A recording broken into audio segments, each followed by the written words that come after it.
चलता है लाखों बहाना, वहाँ कोई बहाना नहीं है। यहाँ चलता है लाखों बहाना, वहाँ कोई बहाना नहीं है। पल पल में प्रभु का गुण गा लो, नर तन का ठिकाना नहीं है।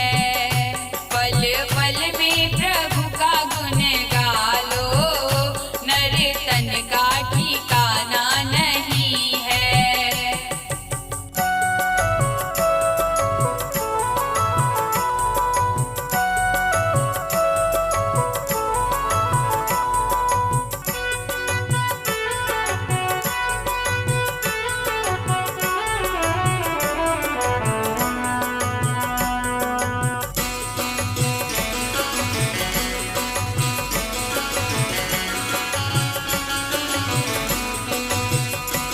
यहाँ भाई बहन है सहारा, वहाँ कोई सहारा नहीं है।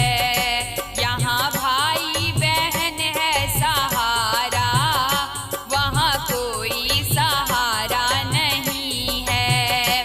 पल पल में प्रभु का गुण गा लो, नर तन का ठिकाना नहीं है। पल पल में प्रभु का गुण गा लो, नर तन का ठिकाना नहीं है।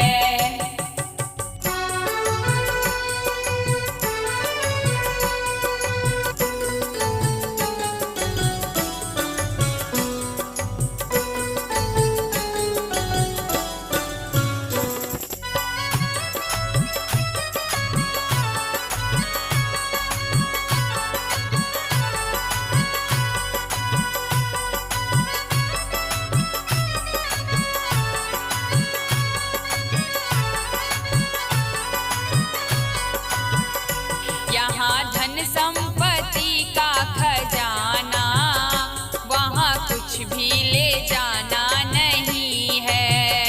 यहाँ धन संपत्ति का खजाना, वहाँ कुछ भी ले जाना नहीं है। पल पल में प्रभु का गुण गा लो, नर तन का ठिकाना नहीं है। पल पल में प्रभु का गुण गा लो, नर तन का